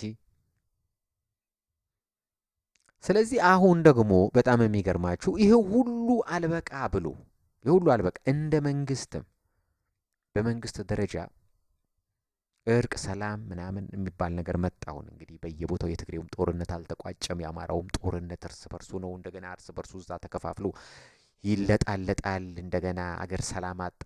ስለዚህ እድገትም ሊመጣ አልቻለም። አየህ እንደ ሀገር ለመስራት የሚፈለገው ደረጃ እንደገና ቀይ ባህር ሄዶ ምናምን እንደዚህ በሶማሌ በኩልም ወደብ ለማምጣት ምናምን የሚባለው ነገር አልሆን ስላለ የሀገር ውስጡ ችግር ይፈታ ተብሎ የምክክር ኮሚሽን ስራ እየሰራ ነው። ምክክር ብሎ በምክክር ስለዚህ ምክክር ኮሚሽኑ ደግሞ በቃ ማህበረሰባችንን ለማስታረቅ ሰላም ለማምጣት የቆዩ ቁርሾችን ምናምን እና እንደዚህ ደግሞ ለልቂት ለመጠላላት ምክንያት የሆነው የነጠላ ትርክት ነው። ስለዚህ የወል ትርክት ይፈጠር ተብሎ ነጠላ ትርክት ወል ትርክት የምትባል ነገር ተመዛ ወጣች። በዚህ ደግሞ በ2018 ነጠላ ትርክት እና የወል ትርክት። ነጠላ ትርክቷ ምንድነች? ነጠላ ትርክቷ በቃ ለአንዳንዱ ታሪክ የሆነው ለአንዳንዱ ታሪክ ላይሆን ይችላል። ስለዚህ ነጠላው ሁሉንም አንድ ላይ ሊሰበስብ ስላልቻለ የጋራ ትርክታችንን ብቻ ዴቨሎፕ እናርግ ተባለና የሚኒሊክ ጦርነት፣ የአድዋው ጦርነት፣ የአባይ ግድብ ምናምን 1 2 3 ነገሮች ብቻ ተገኙ። ከዛ ሆስፒታሊቲ እንደዚህ ምናምን ጥሩነታችን፣ መልካምነታችን፣ ባህላችን ምናምን የሚባሉ ነገሮች መጡ። ከዛ ውስጥ ደግሞ ከታሪክ ሰበዝ እየተመዘዙ አንዳንድ ታሪኮች ወጡና ይሄ ታሪክ አሁንም መጣ። ይውላችሁ የወል ሆኖ መጣ። አየው ቴዎድሮስ የሚባለው ጉዳይ የወል ሆኖ መጣ። እንዴት ነው የወል የሚሆነው? እንዴት ነው የወል የሚሆነው? አጼ ቴዎድሮስ የወል ትርክት አይደለም ማለት ራሱን ጠጣ እንግሊዞችን እጅ አልሰጥም ብሎ ጠጣ። ስለዚህ ለጋራ መመኪያ ለማድረግ ነው የጨፈጨፋቸውን የገደላቸውን እጆቻቸውን የቆረጡት እሱ ኦሮሞዎች። እሱ ታሪኬ ነው ስትል ምን ይሉሃል? አየው ምን ይሉሃል? እነዛ የጨፈጨፋቸው የሸዋ ነገስታትን ገላል፣ የትግራይ ነገስታትን እነ ራሱ ቤን ገላል። ይሄ ደግሞ የላስታ አካባቢ ገዢ ነበረ። እንደዚህ እሱንም እንደዚህ አሰቃይቶ የገደለው አንድ ጊዜ ጉልበት ስላገኘ ኃይል ስላገኘ እንዲህ መሪር የሆነ ጨካኝ አውሬ ሁነህ አንተ ጀግና መሪዎች እኮ ሲያዙ ጀግናም ስትይዘው ስታሸንፈው እኮ እንደ ጀግንነቱ አክብረህ ነው መሆን ያለበት። አክብረህ አየው አክብረህ እጁን ቆርጠ ምናምን እንዲያሰቃይተ ምናምን እንትን ይሄ ነውር ነው። ሰብአዊነት የሌለው ጀግና እኮ ራሱ እኮ ጀግና የሆነ ሰው እኮ ጨካኝም አይደለም እኮ አይደለም። ፈሪ ነው ጨካኝ። ፈሪ የሆነ ሰው ይሄ ሰውዬ ተነስቶ ይገለኛል ብሎ አህያ ጅብ ከያዘች እንደማለት። ሄዶ ይሄ አገው ንጉሴ የሚባል ነበረ። አገው ንጉሴ የሚባለው እጁን ቆርጦ እግሩን ቆርጦ ከዛ በኋላ ይሄ ውሃ ጥም የምትባል ነገር ደግሞ አለች። አየህ ይሄ እዚህ ሱዳን በረሃ ሲኖር ድሮ ሽፍታ ሆኖ የውሃን ጥቅም ያውቀዋል። አየህ የውሃ ጥምን እጅ ቆርጠህ እግር ቆርጠህ ነፍሱን ሳታወጣ መግደል እኮ ነው። ጀግና እኮ መግደል ነው። በቃ አለቀ። በቃ አሸንፌያለሁ አሁን እገላለሁ ብለህ መግደል ነው። በቃ አለቀ። አንድ ጥይት ተኩሰህ ባልጠፋ ጥይት እጅ ቆርጠህ ምናምን በውሃ ጥም ምናምን እንደዚህ ያደረገ ንጉስ በኢትዮጵያ ስሙ ራሱ መነሳት የለበትም። እውነት ለመናገር ስሙ ራሱ ስለ በቃ ነው እኛ የምንናገረው። በቃ አስጠላ። ይሄ አጀንዳ አስጠላ። ማንም እየተነሳ ቴዎድሮስ አፍ መፍቻ ያደረጉት አዝማሪዎቹ ያን ማህበረሰብ በቃ አሁን ካሴት ለመሸጥ ምናምን ለመሸጥ ቴዎድሮስ የሚል ዘፈን ትዘፍናለህ፣ እስክስታ ይወረድልሃል። ከዛ ይሄ ቪው የሚባል ነገር አለ። በቪው እና በቃ እሱ ነው የሚከፈትልህ በሬዲዮ። አየው ሬዲዮ ይከፍትላል። ቴዎድሮስ አንድ ሞኝ ህዝብ አግኝተዋል። በቃ ዝም ብሎ ይህን ስትከፍትለት ዝም ብሎ እስክስታ የሚወርድ ህዝብ አግኝተዋል። ጅል በቃ ቴዎድሮስ፣ ሁሉም ቴዎድሮስ። በቃ ቴዎድሮስ ማለት ይሄ ነው አለቀ። እንደውም ቴዎድሮስ አይደለም ካሳ ኃይሉ ነው። ቴዎድሮስ የሚለውን ስም አስገድዶ የወሰደው ስም ነው። አስገድዶ የወሰደው ንግስና ነው። ቴዎድሮስም አይባልም፣ አጼ ቴዎድሮስም አይባልም። ካሳ ኃይሉ ነው። ካሳ ኃይሉ ደጃዝማችነቱንም ትቶታል። ካሳ ኃይሉ ነው አለቀ። እሱም ደግሞ ስራው ታይቷል። አሁን በዚህ በሰለጠነ ዘመን በዲሞክራሲ ዘመን ዲሞክራሲ በነገሰበት የዲሞክራሲ ምኞት በሆነበት ዩቶፒያ የሆነበት ጊዜ ላይ ዲሞክራሲ ሁሉም ህዝቦች አስፓየር የሚያደርጉት ዴሞክራሲያዊ ስርዓት መመስረት ነው አለቀ። ከዛ ውጪ የለም እኮ ምድር ላይ ዴሞክራሲያዊ ስርዓት። ታዲያ በዲሞክራሲያዊ ስርዓት ዴሞክራቲክ የሆኑ ሰዎችን ነው ሞዴል የምታደርገው እንጂ አምባገነኖችን፣ ጨፍጫፊዎችን፣ ነፍሰ ገዳዮችን ሞዴል ታደርጋለህ እንዴ? ይሄ ነው እንዴ የወል ትርክት? አየህ ውሸት መሆኑን የምታውቁት ለዚህ ነው። ትርክት ተብሎ ደግሞ አሁን ይሄ ምክክር ኮሚሽን ምናምንም ብለህ ደግሞ ማታለል ነው የተያዘው። ውሸት ነው፣ ሸፍጥ ነው የተያዘው። ሸፍጥ ነው። ይቺ ሀገር በሸፍጥ ነው የተሞላችው። 2008 ላይ በሸፍጥ አንድን ማህበረሰብ አስነስተው ቴዎድሮስ ብለው አስነስተው መንግስት ቀይረው አገሪቷን የማትወጣው አዘቅት ውስጥ ከተቷት። ሸፍጥ ነበር ያን ያየው ሸፍጥ። እነዛ ኪነቱም ሸፍጥ ነበር፣ ከያኔዎቹም ሸፍጠኞች ነበሩ። አየው አጀንዳውም ሸፍጥ ነበር።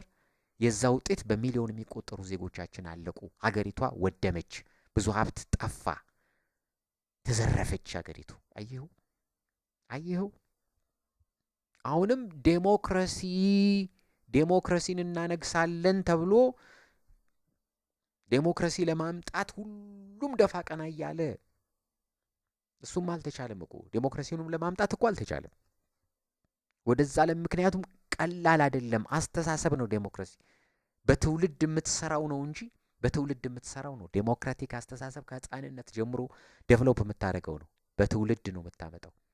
አለበለዛ ደግሞ በጣም ፔሸንት የሆነ በጣም የሰለጠነ የተማረ አስተዋይ እንደኛ ስግብግብ፣ አስመሳይ፣ ውሸታም፣ ሸፍጠኛ፣ አጭበርባሪ፣ አድርባይ ሰው ይዘህ አይደለም ዴሞክራሲ መት።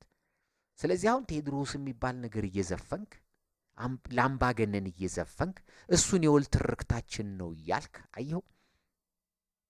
አየኸው የወል ትርክትህ ኃይለ ሥላሴ ነው የወል ትርክት የሚሆነው ወይስ ቴዎድሮስ ነው መሆን ያለበት መሆን የሚችለው? ኃይለ ሥላሴ እኮ ዴሞክራት ነው። ዴሞክራት ናቸው እኮ ህገ መንግስትን ያቋቋሙት እኮ የመጀመሪያውን ህገ መንግስት እኮ እሳቸው ናቸው። ህገ መንግስታዊ ስርዓት በህዝቦች ተመርጠው ወደ ምክር ቤት የሚገቡበት ሴኔትና ኮንግረስ የምትለው እኮ በሳቸው ጊዜ እኮ ነው። ከዛ በኋላ ያመጣው ነው እንዴ? በሳቸው ጊዜ ነው ህገ መንግስታዊ። አየው ሞናርኪ ይሉታል ፈረንጆቹ፣ ሞናርኪ ይሉታል። ንጉሳዊ ነው ግን ህገ መንግስታዊ ነው። አየው በጠቅላይ ሚኒስትር ይመራል፣ ጠቅላይ ሚኒስትሩ ይመረጣል። አለቀ። ዴሞክራሲ እኮ ይሄ ነው። ሌላ ዴሞክራሲ ምን ያስፈልጋል? ዴሞክራቱን ሰቀልክና ይሰቀል አልክና አምባገነኑን ትዘፍንለታለህ። ከዛ ዴሞክራሲ ትጠይቃለህ። በቃ ውሸት ነው የኢትዮጵያ አሁን ነገር። አሁንም ኢትዮጵያ ውስጥ ሸፍጥና ውሸት በውሸት አሸዋ ላይ የተሰራ ቤት ይባላል። አሸዋ ላይ የተሰራው ቤት ይፈርሳል። አሸዋ ላይ ነው አሁንም ቤት እየሰራን ያለ ነው። የወል ትርክት የነጠላ ትርክት ይሰረዝና የወል ትርክት። ስለዚህ ቴዎድሮስ ተሳበና የጋራ ትርክታችን ሆነ። ስለዚህ ስለ ቴዎድሮስ ይዘፈናል። እንደውም አሁን ምን ሰማን? ጎንደር ክፍለ ሀገር ውስጥ ያጠፋት ቴዎድሮስ ያጠፋት ራሱ ንጉሱ ራሱ ካሳ ያጠፋትን ከተማ ምንድን ነው ሚላት መሰላችሁ? ጎንደርን እቺ ከተማ ዞር ሲሉ የሽፍታ መናኸሪያ ሲመጡባት ደግሞ ምንድን ነው የሆነ ምናምን የሚላት ነገር አለች። ሲመጡባት ፈሪ ሲሄዱባት ሽፍታ ይላታል። 3 ጊዜ አጥፍቷታል። ቤተክርስቲያናትን በሙሉ አውድሟል፣ ዘርፏል። ለሱ ሐውልት እንደ ብራዚል ለክርስቶስ የሰሩትን ያክል ሐውልት እንሰራለታለን እያሉ ነው ጎንደር ውስጥ። ይኸውልህ ጅል እንደዚህ ነው። በቃ ጅል ማለት ይሄ ነው። ጅል ይሄ ነው። አየው ለክርስቶስ ነው። እነዛ ብራዚል ውስጥ የቆመው ሐውልት ረጅሙ ትልቁ ሐውልት ለክርስቶስ ነው። ይሄ ራሱን ለገደለ በእንትን ደረጃ ስታየው ኢትዮጵያንም አንድ አላደረገም። ነገስታቱ ሄዶ እንትኖችን እነዚህ የአካባቢ ገዢዎቹን ሄዶ ገደለ እንጂ እኮ ኢትዮጵያን አንድ አላደረገም። ማድረግ አልቻለም። አንድም ጊዜ አንድ አድርጎ አልገዛም። የውጭ ግዛት ሄዶ የውጭ ጠላት አሸንፎ ያመጣው መሬት የለም። ቀይ ባህርን አላመጣም። ከሱዳን መሬት አምጥቶ አላመጣም። እዚህ ሸዋ ምናምን እንኳን እኮ በቃ አንድ ጊዜ መጣ፣ ኃይለ መለኮትን አስገደለ። ከዛ በኋላ በቃ አያውቀውም። ከዛ በኋላ የቀረውንማ ሀረርንማ አያውቀውም። ሀረር ምናምን የምትለውን ጅማ ምናምንንማ ከየት መጥቶ ያውቀዋል? እንደ ጎንደሮችን ለመያዝ እነሱን ሞራላቸውን ለመጠበቅ እነሱ ወደ መሀል ሀገር ፖለቲካ እንትን እንዲሉ እናግንንላቸው ተብሎ እነሱን ለመያዝ እነሱን ለማስደሰት አዮ ኪነት ያገነነው የተባለው ለዛ ነው። ኪነት አዲስ አበባ ውስጥ ድራማ ፊልም ምናምን የቴዎድሮስ ራእይ ምናምን ተብሎ ቲያትር ምናምን ተሰራና ያ ነገር እውነት እንዲመስላቸው የተፈጠረው የውሸቱ ታሪክ የእውነት ቴዎድሮስ ኢየሩሳሌምን ሄዶ ነፃ ለማውጣት ገለመሌ እዚህ መቼ ወሎን መቼ ያዘ? ወሎን መያዝ ያልቻለ ሰው እንዴት ነው ኢየሩሳሌምን ነፃ የሚያወጣው? አየው እንዴት ነው ኢየሩሳሌምን ነፃ የሚያወጣው? ወሎ አየው ወሎ ወይ ሸዋም እኮ ተመልሶ ተቀይሯል እኮ። አሸንፎ ሄደ፣ እንደገና ገለበጡት። እሱ ያስቀመጠውን ሰው እንደገና አባረውታል። አየው እዛው ነው ጎንደርና ወሎች መካከሏ ላይ ነው ሲርመሰመስ ይኖረው። አለቀ። እሱ እንዴት ነው የኢትዮጵያ የወል ትርክት የሚሆነው? የወል ትርክት ለሱ እንዴት ነው ሐውልት የምትሰራው? ስንት ሰዎችን ሲፈጅ የነበረን ሰው ሀገር ያላመጣ ምን ስለሆነ ራሱን ለገደለ ስንት ሰው እኮ ገሏል። በጣም ይገርማችሁና እዚህም እንደ ማህበረሰብም በጣም ቁሞ ቀር መሆናችንን የምታዩት ከሱ በኋላ ብዙ ሰዎች እኔ ከቴዎድሮስ የተማርኩት እጅ መስጠት አይደለም እያሉ ራሳቸውን ገለዋል። ከጎረቤት ጋር ተጣልተ እንዴት ራስን ትገላለህ? በርቅ እኮ ይመለሳል ያ ነገር እኮ። የውጭ ጠላት ከሆነ ይገለኛል ብለህ ነው አሁን ቴዎድሮስ እነሱን መዋረድን ፈርቶ ነው ይዘውኝ እንግሊዝ ሀገር ይሄዳሉ ምርኮ አድርገው ብሎ ነው ይዘውት ነበር የሚሄዱት። ያው ራሱን ገደለ። ጥሩ አረገ፣ እሱ ጥሩ አረገ። ግን ጎበዝ ቢሆን ኖሮ ደግሞ እያፈገፈገ ኢትዮጵያ ሰፊ ነው። አሁን ከእንግሊዝ ማምለጥ ያቅትሃል? አሁን ማፈግፈግ ነው። ወደ ጎጃም ብትሄድ፣ ወደ በረሃው ብትሄድ ይደርስብሃል? አይደርስብህም። ከዛ መጨረሻ እንደውም ታሸንፈው ነበር፣ ያሸንፍ ነበር ገት ቢኖረው። በመነጽር አየህ መምጣታቸውን ሲያይ ጠጣ ጥይቱን። እና ለዚህ እንዴት ብለህ ነው ሐውልት የምትሰራው ነው? ማፈሪያ ነው ማፈሪያ። እስቲ አሁን ስለ ሌሎች ሰዎች እናውራ ኢትዮጵያ ውስጥ። እስኪ ስለ አብዲሳ አጋ እናውራ። ለምሳሌ አብዲሳ አጋ፣ አሁን አብዲሳ አጋ እዚህ ሆለታ የሚባል የጦር ትምህርት ቤት የተማረ ነው። በጣሊያን ጦርነት በቃ ሲዋጋ ከጣሊያን ጋር ተማረከ።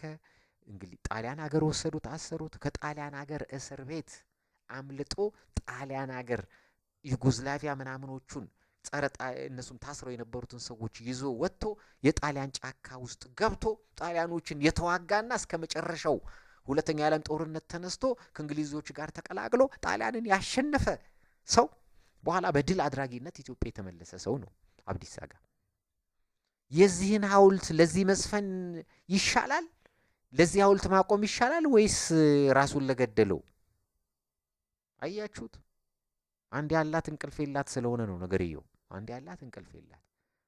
ጎንደር አካባቢ ላይ በቃ አዩትና ይሄ በተለይ ነገስታቱ የሸዋ ዝርያ ነው። አየ ከሸዋ የሄዱ ነገስታት ናቸው እዛ የነበረው ነገስታቱ። ነፋሲል ብትለው ምን ብትለው ከዛ ከነሰርጸ ድንግል የወረደ ነው።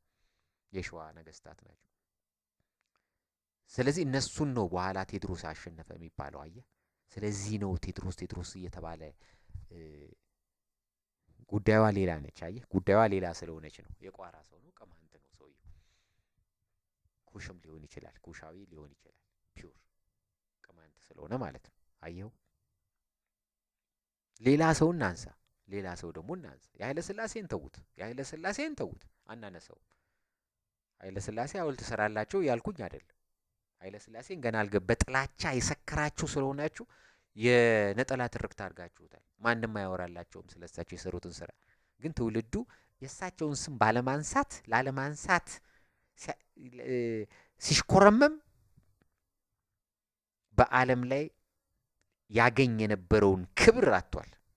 ውርደቱን ታቀፎ ኑሯል። አየው የእሳቸውን ስም ላለማንሳት ሲል አየው።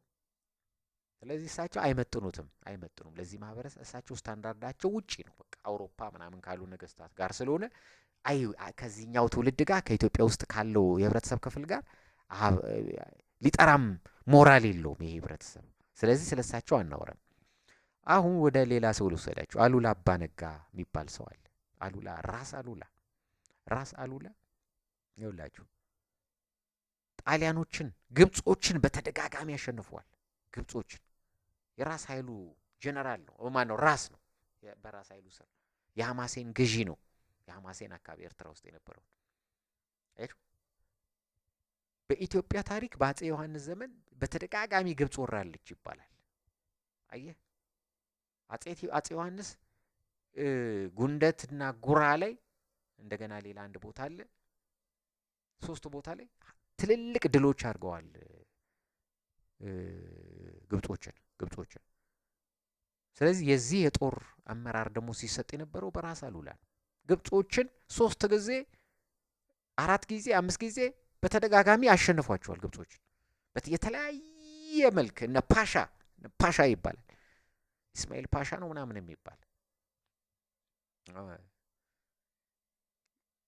ስንትኖቹላ ይሄ ከስዊዝ ነው ከስዊዘርላንድ አይ ቲንክ ከዛ ሁላ ጀነራል አምጥተው ግብጾቹ ኢስማኤል ፓሻ ነው ምናምን የሚባል ወሮ እነሱን ሁሉ አሸንፏቸዋል፣ መልሷቸዋል፣ መክቷቸዋል፣ አባሯቸዋል፣ አዋርዶ ጣሊያኖችን 3 ጊዜ አሸንፏቸዋል። ሰዓቴ ላይ በደንብ አድርጎ ነው ያሻቸው። ሰዓቴ የምትባል ቦታ በኋላ እርቅ ነው ጣሊያኖች የጠየቁት እርቅ። ከዛ ሰዓቴ በቃ ትሰጠን፣ በእርቁ በቃ ሰዓቴ ትመለስልን፣ እንዲህ እሷ ትሰጠንና በቃ እንታረቃለን ሲሉ ሰዓቴን መሰጣችሁ እኔ የሮም ገዢ ስሆን ነው ብሎ ነው የመለሰላቸው። እኔ የሮም ገዢ ስሆን ነው። የሮም ሌላ እኮ አይደለም ሮም። እንደውም ጣሊያን ሀገር ድረስ ጋዜጣ ላይ ነው የወጣው። አሉላ እንዲህ ያለ ተብሎ ሮም ሊመጣ ነው፣ ጣሊያን ሊመጣ ነው። አርበደበደ እዚሁ ነው። እዛም ደግሞ በተግባር አሸንፎ አሳይቶ ነው፣ በወሬ አይደለም፣ በተግባር ቀጥቅጧቸው ነው። 500 ጣሊያኖችን ነው ረፍረፎ። ከዛ በኋላ ነው ሰጠረጭ ብለው ጣሊያኖች አየኸው። ከአድዋም በፊት እኮ ለምንድን ነው ስለ እነ አሉላ ማውራት ማትፈልጉት? አትፈልጉማ፣ አትፈልጉ። አሉላ አሁን ነጠላ ትርክት ነው፣ የትግሬ ትርክት ነው። አየው፣ ያኛው በእንግሊዝ ተሸንፎ ጸጉሩን ተላጭቶ ጸጉሩን ላጭተው የወሰዱት ልጁን ማርከው አገራቸው ድረስ የወሰዱትን ሰው ሐውልት ትሰራለሁ ትላለህ፣ ለሱ ትዘፍናለህ። እዚህ ጋር ጣሊያኖችን፣ ግብጾችን ኢትዮጵያ አሸነፈች እኮ ነው የሚባለው። ኢትዮጵያ 3 ጊዜ ግብጾችን ብዙ ጊዜ ግብጾችን አሸነፈች፣ ቱርኮችን አሸነፈች አይደል የሚባለው። አሉላ ነው ያሸነፈው። አሉላ ነው፣ ኢትዮጵያ አይደለ፣ አሉላ ነው። አለቀ። አሉላ አባነጋ ነው ሄዶ ያሸነፈው። ጣሊያኖችን አሸነፈ ቢባልም አሉላ ነው ሄዶ ያሸነፈው፣ አንተ አይደለም። አየው፣ ነጠላ ትርክት ብለሃል አይደል? አዎ፣ አሉላ ነጠላ ትርክት ከሆነ አሉላ ነው ያሸነፈው፣ ኢትዮጵያ አይደለችም ያሸነፈችው። አሉላ አባነጋ ነው ሄዶ ያሸነፈው። ትግሬ ማለት ነው፣ ትግሬ ነው ያሸነፈው። አለቀ። ያንተ ታሪክ አይደለም፣ ነጠላ ነው ብለሃል። ያሉላ ነጠላ ስለሆነ ማታነሳው። አየው፣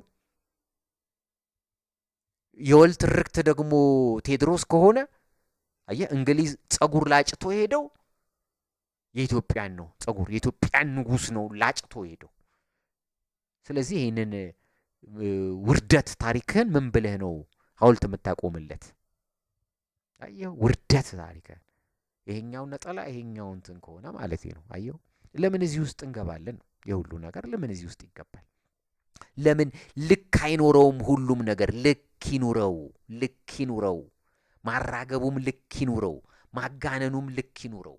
አየህ፣ ማንቋለጩም ልክ ይኑረው፣ ማሽቃበጡም ልክ ይኑረው። ሁሉ ነገር ለምን በልክ አይሆንም? ለምን ኤክስትሪም እንሄዳለን? ግሬ የሚባል ነገር አለ ገራጫ ላይ። አየህ፣ አንድ ነገር ስታጋንነው ሰዎች ይቆፍሩታል ይሄ ነገር ብለው። አሁን ቴድሮስ ብለህ ሐውልቱን ካቆምክለት በኋላ የሱን ታሪክ እስኪ እናንብብ ብለው ሲያነቡ እርጉዝ ገደለ፣ ምን ገደለ፣ እጅ ቆረጠ ምናምን የሚል ታሪክ ነው የሚያገኝ። ጽፈውታል እኮ ፈረንጆቹ። እስረኛ ያልካቸው በኋላ ሳይነካቸው ነው እንግሊዝ መጥቶ ያስፈታቸው። አየው፣ እንግሊዝ መጥቶ ነው ያስፈታቸው። ዜጋውን መጥቶ አስፈትቶ ነው ሄደው። አየው፣ አሸንፎ እሱን አስፈትተው እነሱ ሰዎች ጽፈዋል። አየው፣ እነሱ የጻፉትን እኮ ፈረንጆቹ ያውቁታል፣ ዓለም ያውቀዋል፣ አፍሪካ ያየዋል። ሐውልት ካቆምክለት በኋላ እጅ ሲቆርጥ ነበር፣ እርጉዝ ገሏል ስትል እንዴት ነው ሰዎች የሚማሩበት? ሐውልት ካቆምክለት በኋላ እርጉዝ ገሏል ስትል እርጉዝ ለገደለ እንደውም የሴቶች ጉዳይ ይህን ነገር መቃወም አለበት። የሴቶች ጉዳይ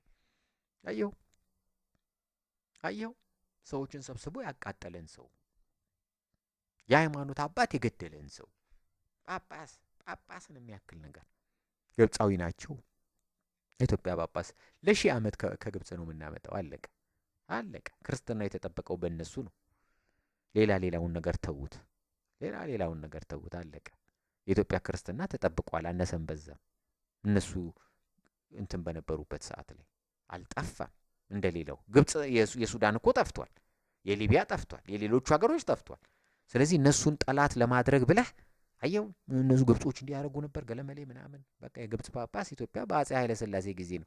እሺ ከኢትዮጵያ ከዛ ነበር የምታስመጣው፣ እነሱ አረቦች ስለሆኑ እንደዚህ ገለመሌ። በኃይለ ሥላሴ ጊዜ በቃ ያን ነገር ከግብጾቹ ጋር በውንብድና አይደለም፣ በሽፍትነት በማፈንገጥ አይደለም፣ ሄደው ተደራድረው ህጋዊ በሆነ ሁኔታ ኢትዮጵያ የራሷን ጳጳስ ያደረጉት ኃይለ ሥላሴ ናቸው። ግን የኃይለ ሥላሴን ስም ማንሳት ስለማትፈልግ ይህንንም ጉዳይ አታነሳም። እዛ ግብጾች እንዲገለመለ የኢትዮጵያ ጳጳስ ምናምን ብለህ እዛ ትተችና እዚህ ጋር ረሳቸው አቺቭመንቱን። ስለዚህ የወልና የግል እንትናችሁ ራሱ የተምታታ የተንሻፈፈ የተንሸዋረረ ነው፣ የተንሸዋረረ። ስለዚህ አሁንም ኢትዮጵያ ያለችበት ሁኔታ፣ እይታዋ፣ አስተሳሰቧ፣ አይምሮዋ እንደ ማህበረሰብ እንደ ልሂቃን አሁንም ምክክር ኮሚሽን ተብሎ የመጣው አካሄድ የወልና የምናምን ትርክት ምናምን ገለመሌ ተብሎ የሚዘፈነው ዘፈን የምትራገበው ነገር አሁንም ደስ አትልም። ደስ አትልም፣ ደስ አትልም፣ ደስ አትልም። አየህ፣ ሚዛንህ ሁልጊዜ እኩል መሆን አለበት። የተለያየ ነገር ለመመዘን ሚዛን እኮ ነው። ሚዛን ነው። ለስኳር ብለህ ሌላ አታመጣም፣ ለጨው ብለህ ሌላ አታመጣም።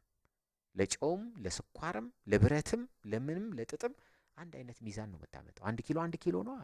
በቃ አለቀ። 1 ኪሎ ነው። በሌላ ነገር ስትመዝነው 10 አይመዝንም እኮ። አየው፣ 1 ኪሎን ዕቃ በሌላ ኪሎ መዝነህ 10 ኪሎ ልታደርገው ነው። 1 ኪሎ ነው። እዚህም መዘንከው እዛም መዘንከው። አየው፣ እውነትን ይዘን ለምን አንሄድም? እውነትን ይዘን ትምክህትን አጥፍተን ጥበትን አጥፍተን ማስመሰልን ትተን መዋሸትን፣ ሸፍጠኛነትን፣ ጀብደኝነትን በልኩ አድርገን ሁሉ ነገር በልኩ ሲሆን ሁሉ ነገር በልኩ አድርገን እንደ ሀገር የሚያግባቡን ነገሮች ላይ የተሰሩ ስህተቶች ካሉ ደግሞ እነዛን ስህተቶች ለማረም አየው። ግን እገሌ ያደረገው ይሄ ነገር እኮ ጥሩ ነው ብለህ ደግሞ እውነትን ለመናገር ፍሬን ሳትይዝ ሳትግደረደር የአሉላን ታሪክ አውራው፣ የአብዲሳ አጋን ታሪክ አውራው። አየው፣ የቴዎድሮስ ብቻ ብለህ የነፍሰ ገዳዩን ሰውዬ የእርጉዝ ገዳዩን ሰውዬ ራሱን የገደለ ጸጉሩ ተላጭቶ እንግሊዝ ሀገር ድረስ ሄደ። አሁን ጸጉሩ ይምጣ ገለመሌ ተብሎ እኮ መጥቷል። ጸጉር የአንድ ሰው ጸጉር መጣ። ምን የተለየ ጎልድ እንትን አለው? ጸጉሩ ይምጣ ምናምን። ይሄ ለጎንደሮቹ በቃ አይደንቲቲ ሆነ። በቃ አይደንቲቲ። አየው፣ ፋሲል ይሻላችኋል እኮ ለእናንተ። ፋሲልን ብትይዙ የፋሲል ግንቡ አለ፣ ምኑ አለ። በተለይ በክርስትናው ላይ በቃ የሰራው ነገር አለ። በቃ ያ ፋሲል እኮ በቂያችሁ ነው እናንተ። ከዛና አዲያም ሰገድ ኢያሱ ምናምን የሚባሉ ትልልቅ እኮ ነገስታት ነበሩ። አዲያም ሰገድ እነሱ የሸዋ ነገስታት ዝርያ ናቸው ብለው ነው። አየ ጨዋታው። ቴዎድሮስ ግን እነሱ መጥቶ አንድ ጊዜ በቃ አቀጣጥ አይጄ እንደው እኮ ነው። ድንቁርና መጥፎ እኮ ነው። ድንቁርና በጣም መጥፎ ነው። ከትውልድ ትውልድ የሚተላለፍ ድንቁርና ይሄ ነው። ከትውልድ ትውልድ ድንቁርና ሲተላለፍ አየን። ከትውልድ ትውልድ ድንቁርናን ከትውልድ ትውልድ ታስተላልፋለህ። አዲስ ታሪክ መስራት፣ አሁን በኢኮኖሚ መሻሻል፣ ይሄ ጎጂ፣ ይሄ የብሪት የትምከት ባህሉን መቀነስ፣ ቢዝነስ፣ ትምህርት ላይ ኢንቨስት ማድረግ፣ ያን ታሪኩን ምኑን ወደ ትምህርት መቀየር፣ በትምህርት ደግሞ መምጠቅ፣ ኢትዮጵያን በዛ ማስጠራት ሲገባው ቴዎድሮስ ይላል። 300 ዓመት ሙሉ 200 ዓመት ሙሉ ቴዎድሮስ እያልክ ትኖራለህ። ቴዎድሮስ አይደለም ደግሞ ካሳ ነው። በቃ ቴዎድሮስ የሚለው ነገር አይመጠንም። ቴዎድሮስ ሌላ ጉዳይ እኮ ነው። ቴዎድሮስ እኮ ሌላ ነው። ስሙም ኢትዮጵያዊ ስም አይደለም፣ የግሪክ ስም እኮ ነው። ቴዎድሮስ ሌሎች ናቸው። ቴዎድሮሶች ሌሎች ናቸው።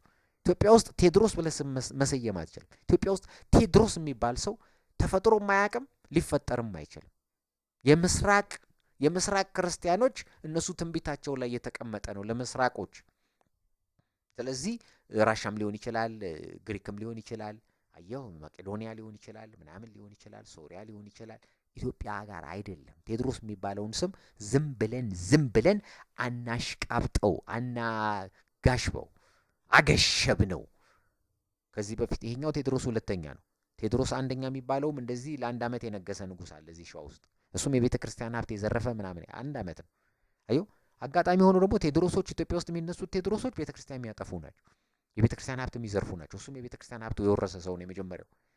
ስለዚህ እነዚህ የቤተ ክርስቲያን ጠላት የሆኑ ሰዎች ቴዎድሮስ እያልክ አሁን ደግሞ ቴዎድሮስ ተብሎ የመጣው አሁን ባይዘዌ ቴዎድሮስ እውነት ቴዎድሮስ የሚባል ነገር ካለ አሁን ያለው አብይ አህመድ ነው ሶስተኛ ሳልሳዊ ቴዎድሮስ መባል የነበረበት።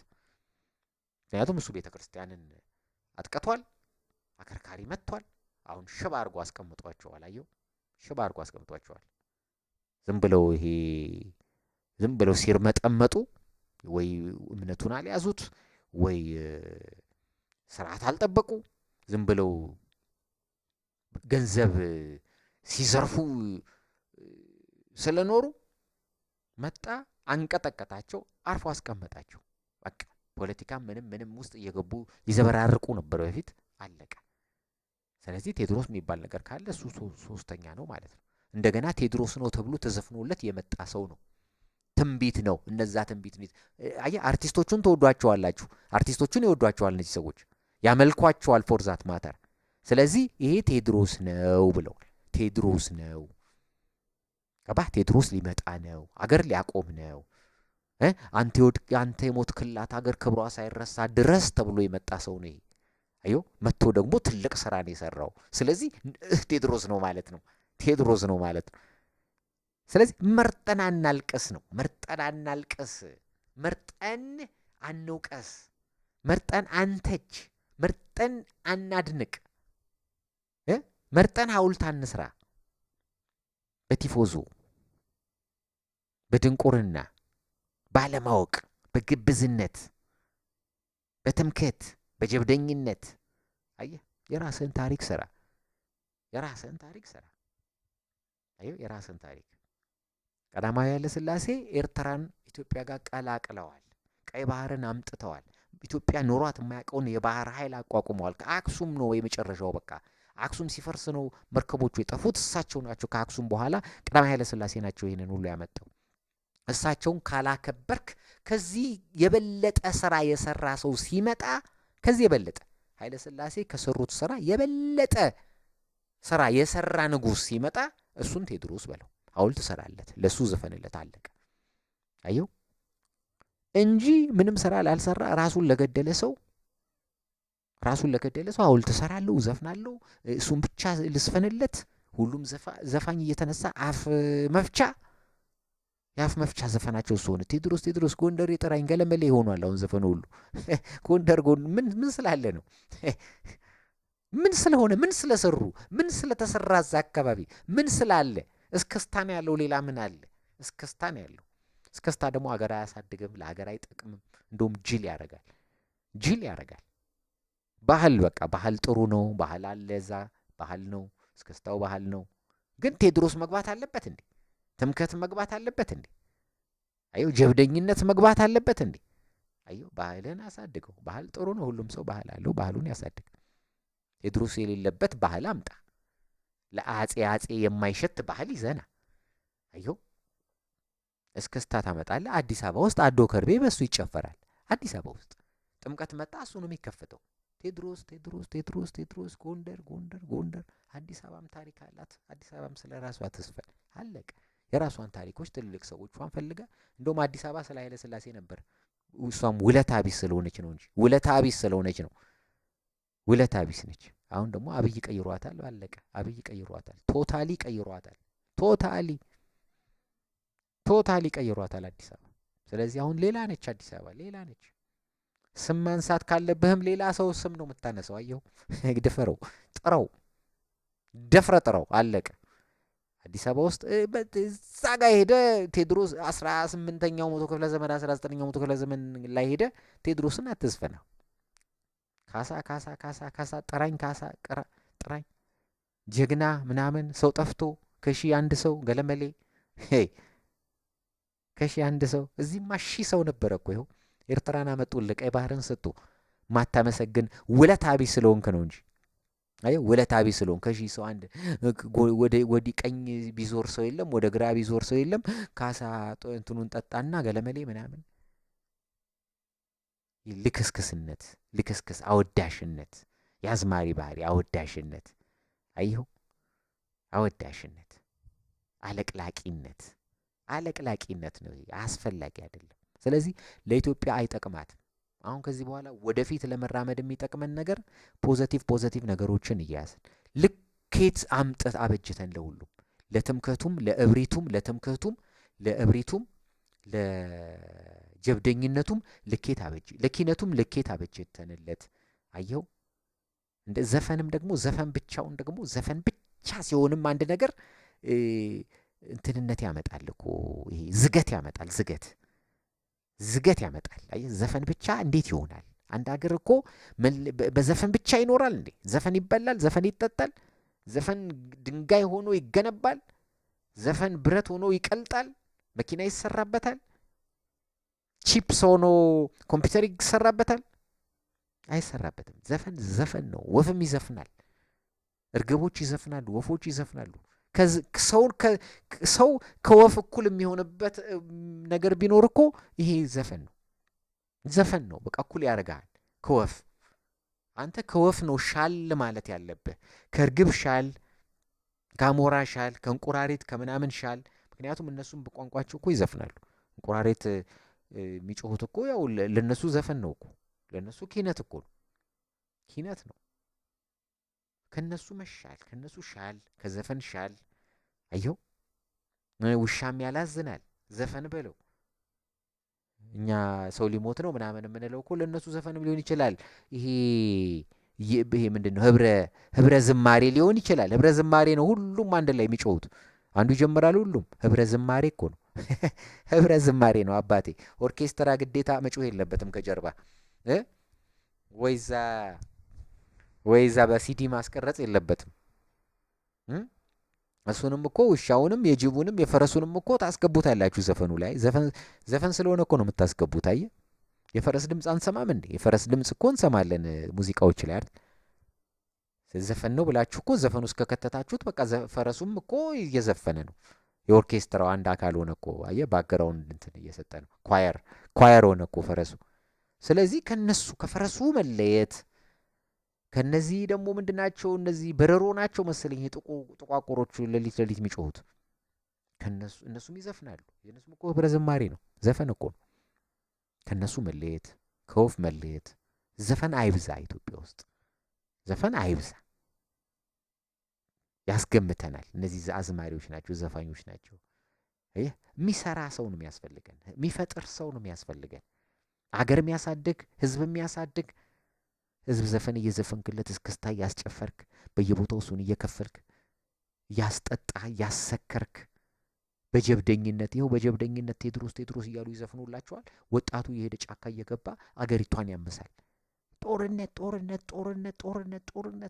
እኔ ቴድሮስ ልጅ ነኝ፣ እሱ እንትን አላስተማረኝም።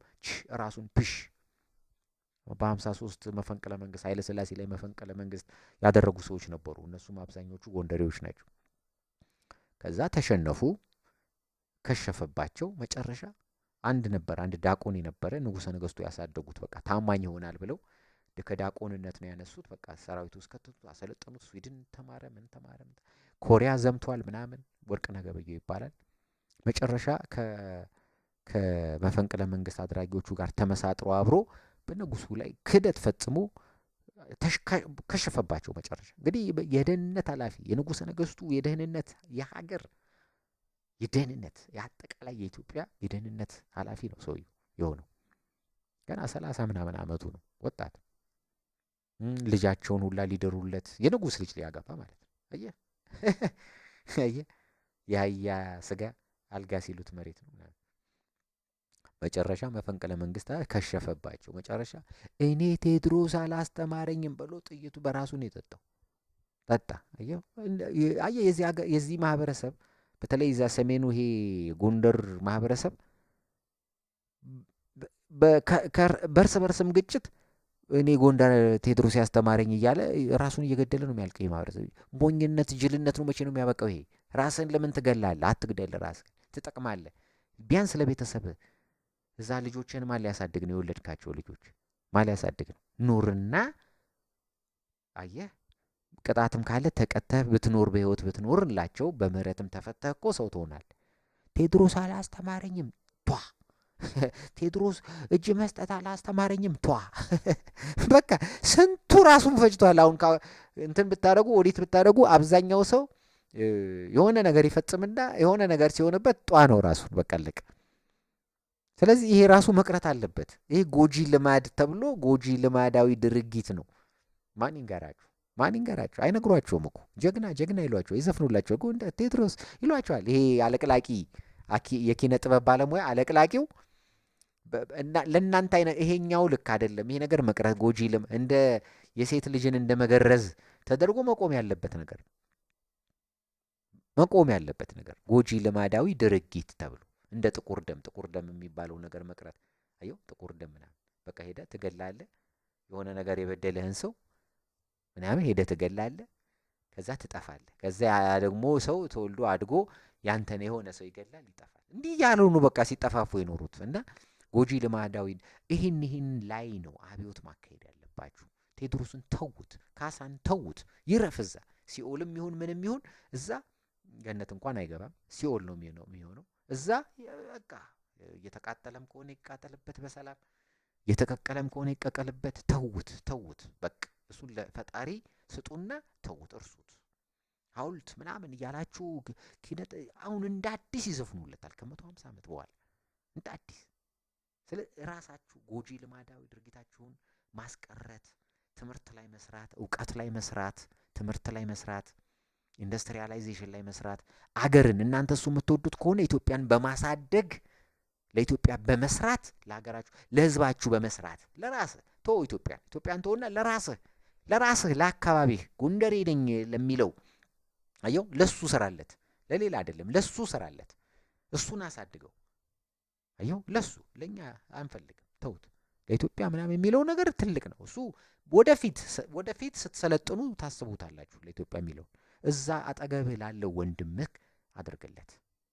አየው ከሱ ጋር በጥቁር ደም ተቃብተ ከምትገዳደል እሱ ላይ ድግምት እያደረክ የሱን ህይወት ከምታበላሽ ያንን አቁመህ ለቴዎድሮስ ውለታ የምትውልለት፣ እውነትም ቴዎድሮስን የምትወደው ከሆነ የራስህን ማህበረሰብ በማክበር ነው፣ አክብርለት።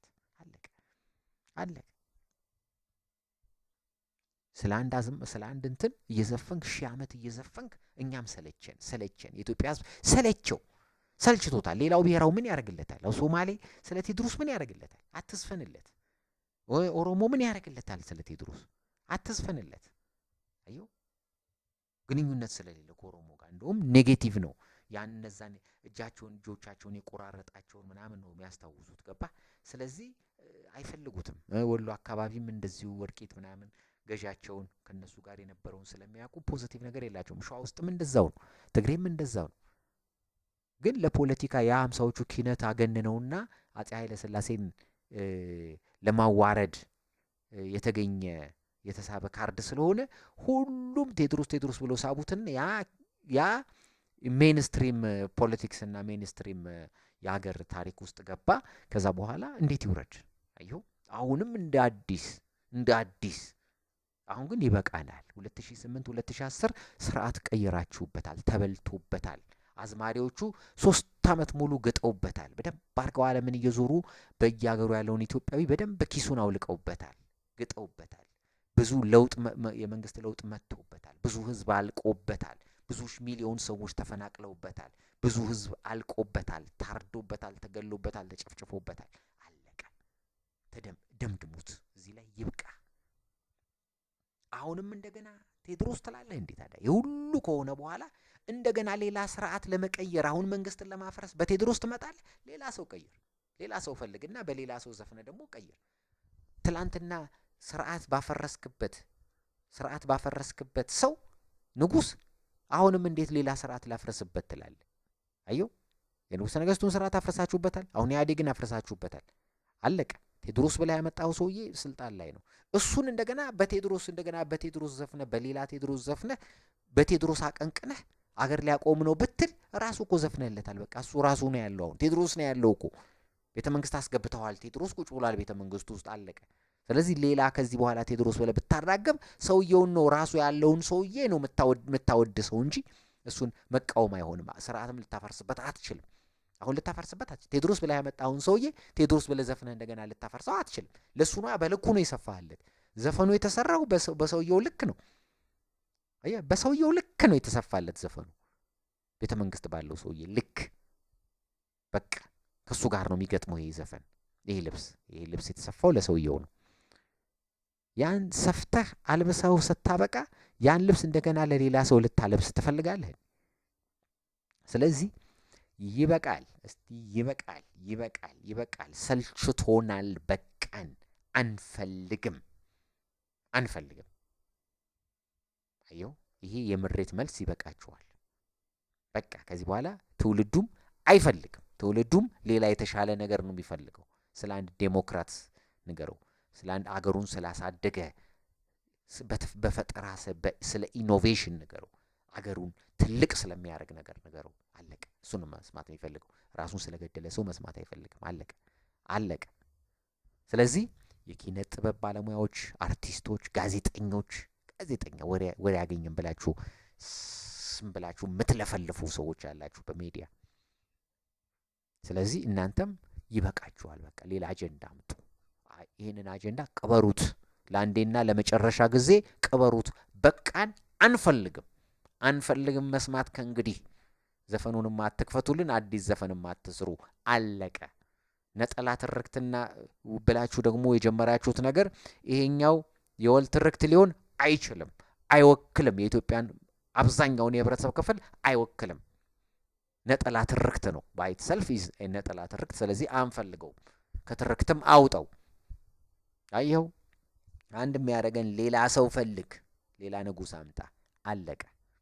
ይህንን ነው የምንነግራችሁ ለሁላችሁም፣ ለኪነ ጥበብ ባለሙያዎች፣ ለአርቲስቶች፣ ለምሁራንን ባዮች፣ ለዩኒቨርሲቲ ምናምን ስታፍ፣ እዛ አካባቢ ላላችሁት ሰዎች የሐውልት እንሰራለን ገለመሌ ምናምን ለምትሉ ለሁላችሁ የምንላችሁ ይሄ ነው። በዚህ ሰውዬ የምታገኙት አንዳችም ነገር የለም። ታሪክም አትሰሩም፣ በረከትም አታገኙም ልቂት ካልሆነ በስተቀር። ስለዚህ ለማንኛችንም ስለማይጠቅም አጀንዳውን ዝጉትና የራሳችሁን ታሪክ ፍጠሩ፣ የራሳችሁን ታሪክ ስሩ። አለቀ። ይሄ በአጋዚያን የቀረበ ነው። አጋዚያን ከ2008 ጀምሮ አሁን አጋጣሚ ሆኖ 10 ዓመቱ ነው። ስለዚህ ጉዳይ የዛሬ 10 ዓመት ተናግረናል። የሚገርማችሁ ስለዚህ ጉዳይ የዛሬ 10 ዓመት ለውጡ ከመምጣቱ በፊት ተናግረናል። ግን ማህበረሰብ አይለወጥም። የኢትዮጵያ ማህበረሰብ አይለወጥም። ሁልጊዜ ሞኝና ወረቀት የያዘውን አይለቅ ነው። ስለዚህ የኛንም ጊዜ ነው የፈጃችሁት። የኛንም ጊዜ በዚህ ጉዳይ ላይ እንደገና የተመላለሰ አየው። አንተ በዘፈንክ ቁጥር እኛ መልስ መስጠት፣ በዘፈንክ ቁጥር ባወራህ ቁጥር የሆነ ነገር ባረከ ቁጥር እኛ መልስ መስጠት ይከብዳል። አክቹአሊ ብዙ ነገሮችን ተናግረናል። ብዙ ነገሮችን ለኢትዮጵያ የሚጠቅሙ ነገሮችን አድርገናል። ማህበረሰብ እንዳይጠፋ ማድረግ ችለናል። አማራውን አንቅተናል። ያው ነቅቶ የሚነቃም ማህበረሰብ ስላልሆነ ነው እንጂ አንቅተነዋል።